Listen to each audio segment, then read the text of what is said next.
This is Mindfulness with Richard Clarke. I focus on mindfulness meditation. Listen, reflect, and deeply meditate.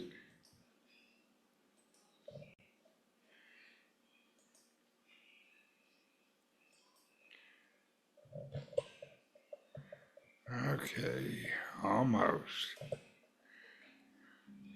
Welcome. Today we'll talk about and practice loving kindness. Mindfulness meditation is all about cultivating awareness of the present moment without judgment. It's not about emptying your mind or achieving a particular state. Rather, it's about becoming deeply aware of what's happening right now.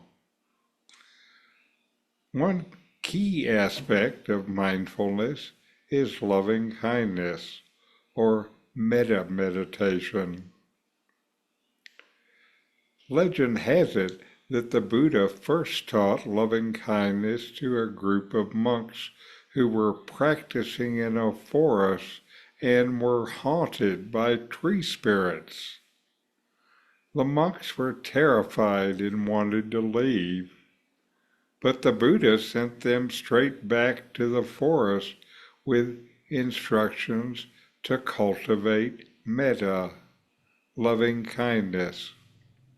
One of his sutras is the Metta Sutra, written more than 2,500 years ago, and has been a part of Buddhist practice ever since.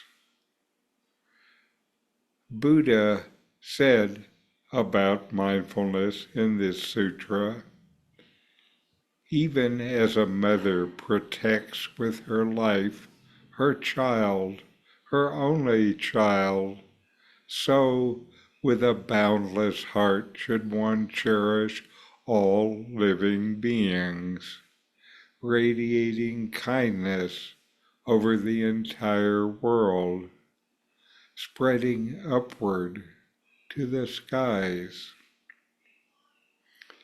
The practice involves directing loving and compassionate feelings towards ourselves and others. It's about fostering a sense of goodwill and warmth towards all beings. You can use wording that you prefer. Today I'll use words that I like. The process starts with yourself and then flows outward to those close to you and finally to the whole world. When we practice loving kindness meditation, we start by focusing on ourselves. We recognize our own suffering and offer ourselves kindness, saying things like, "May I be happy. May I be healthy. May I live with ease." And next we extend these wishes to loved ones, friends, and neutral individuals. Visualize them, then say silently, "May you be happy. May you be healthy. May you live with ease." This practice helps cultivate empathy and connection. Then we expand our loving kindness to include difficult people or those we've had conflicts with. Visualize them and say silently, "May you be happy, may you be healthy, may you live with ease." This can be challenging, but it can foster forgiveness and understanding on your part. It can open up a space within you. I think this is important, that looking into these difficulties can be revealing and uncomfortable. Sitting with the discomfort is important in mindfulness. Experience it. Don't run away from it. You may find out things about yourself that you would not otherwise discover. And then finally, we extend our loving kindness to all beings everywhere. Visualize and say to yourself, may all beings be happy. May all beings be healthy. May all beings live with ease. This broadens your perspective and deepens your compassion. So now let's take a few minutes with this guided meditation video on loving kindness meditation with Sharon Salzberg.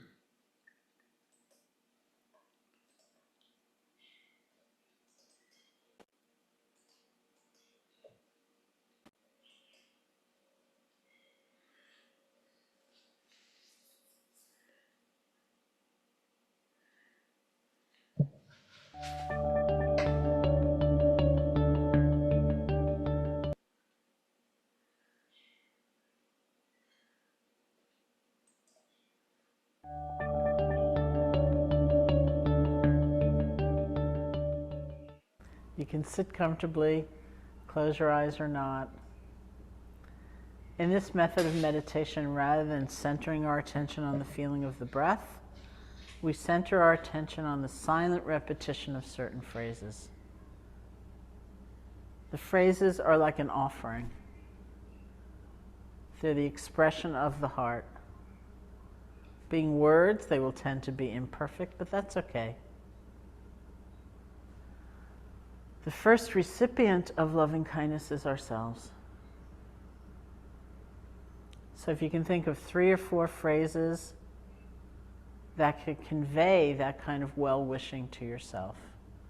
Common phrases are things like, may I be safe, be happy, be healthy, live with ease. May I be safe, be happy, be healthy, live with ease. This last phrase, may I live with ease, means the things of day-to-day life like livelihood and family, may it not be such a struggle. May I live with ease. You can use these phrases or other phrases that make sense to you and simply repeat them over and over again with enough space and enough silence so that it's a rhythm that's pleasing to you. This is like the song of the heart. May I be safe, be happy, be healthy, live with ease.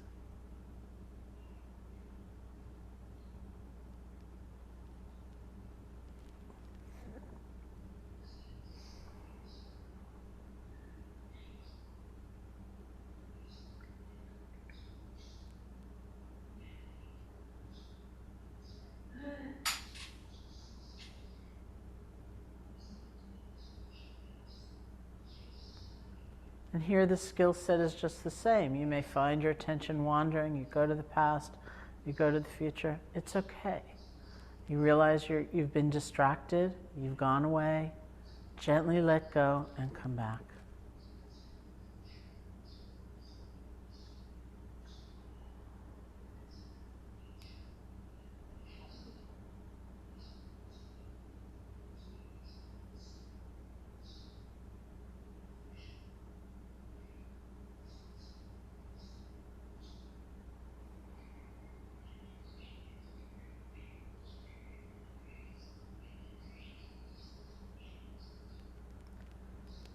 See if you can call to mind a friend. We'll start with a friend who's doing pretty well right now. They may not be perfectly happy, but at least in some arena of life, they're enjoying success or good fortune. So if someone like that comes to mind, bring them here.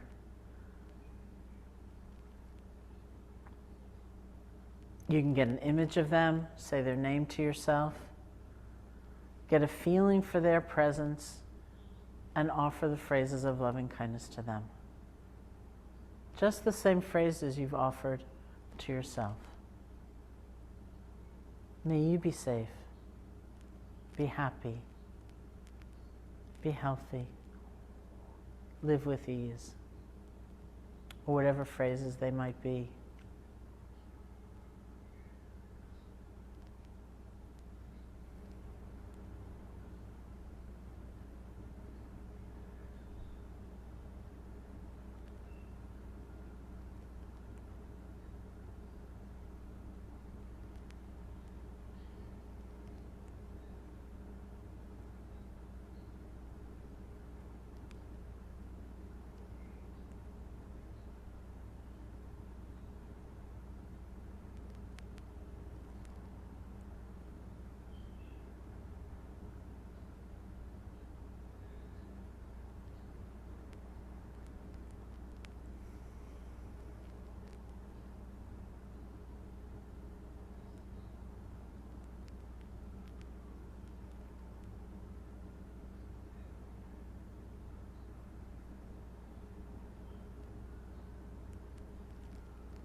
And then a friend who's having a difficult time right now, bring them here. See what happens as you offer the phrases of loving kindness to them.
And then all beings everywhere, all people, all creatures, all those in existence, near and far, known and unknown. May all beings be safe, be happy, be healthy, live with ease.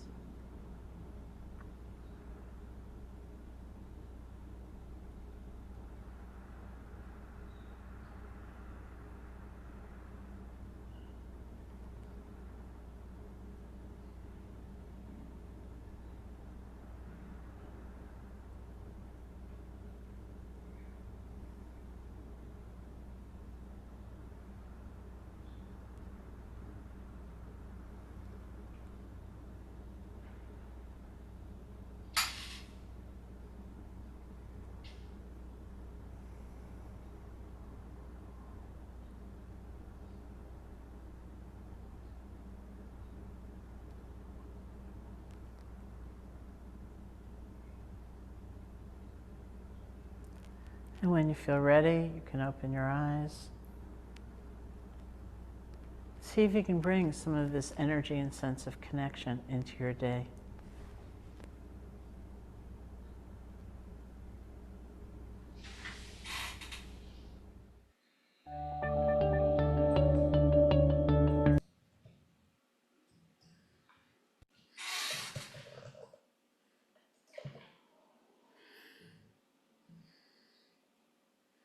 Take a moment to reorient yourself into this time and space. And remember that practicing loving kindness regularly opens your feelings of compassion towards others, reduces stress, and brings more peace into your life. Enjoy the rest of your day with this mindful, compassionate presence. And now, how has your meditation been, Joyce? Well, I've been doing a lot of nighttime meditation.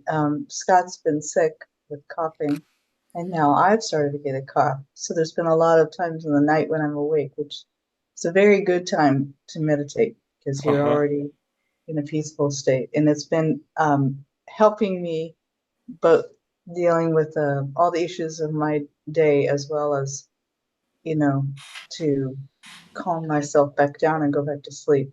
So that's been the majority of the meditation this week. Mm-hmm. I've done a couple of things on the internet that were short, similar to this lady's, and I found those really useful too, if you have a few minutes of time. Mm-hmm. It's good. You don't have to spend a long time. In my experience, the first part of it is just, kind of getting yourself calm and centered in the moment. And for me, when I do that, kind of each time is like a little vacation. Yes, it's just you can just feel the tension leave you. It's Uh-huh. very good. And it turns out the tension, all of the tension is from thoughts. Yeah, that's true. And part of what happens with meditation, especially as it gets deeper, then the thoughts start to fall away. Do you ever find that you're just walking along and suddenly you feel like you're in that Oh, sure, state? sure, Yeah, sure.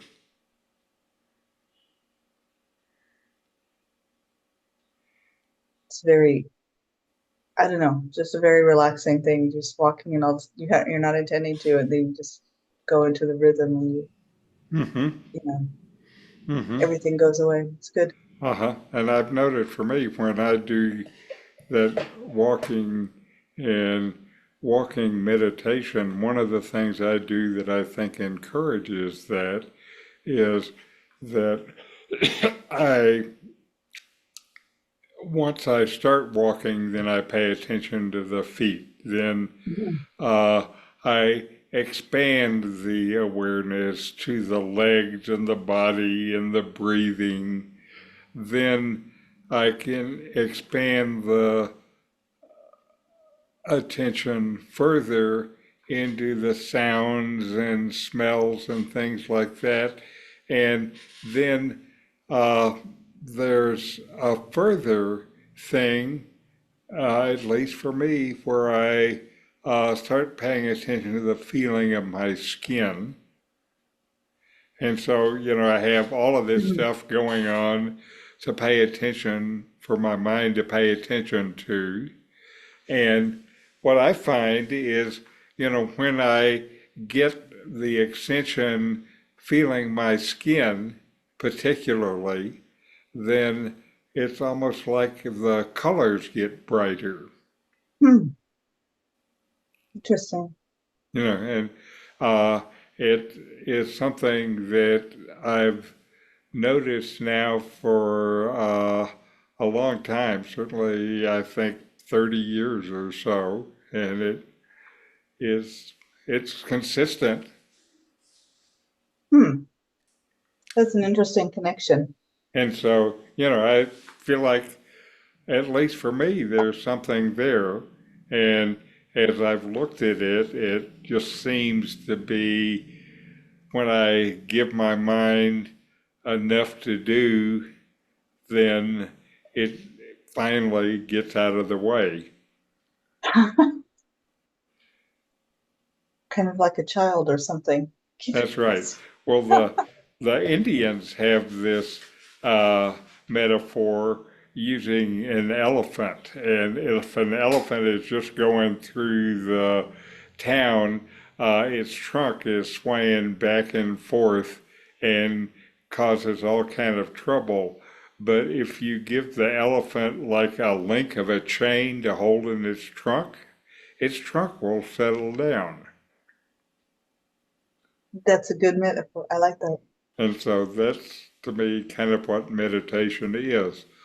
Hmm. Also, for me, the times where I've had deep experiences, and I've had a lot of those, but they happen when the mind is quiet. It doesn't happen when, I'm watching my breath or watching my feet or Hmm. something like that. It's something that happens further when my mind gets quiet, then it's like it opens up in some way. And, Yeah. anyway. Hmm. Anyway, I think I like that. That's good. and so now that you know everything I know, let's let's go meditate some more. Mindfulness is present moment attention, paying attention on purpose in the present moment, non-judgmentally, fully receive whatever is experienced, then let it go.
All right. And we'll close with our chant.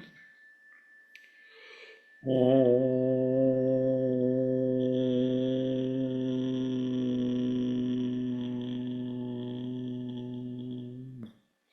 Shanti, Shanti, Shanti. Om.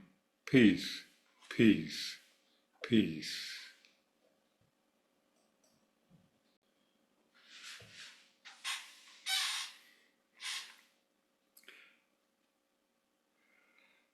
Now, one thing I think is interesting with meditation is uh, when the Buddha was instructing it to begin with, he didn't do like we do now, start it yourself. He started with other people. And when they brought Buddhism in this form of meditation into America more than 100 years ago, to fit it to the Americans, they fit yourself in first.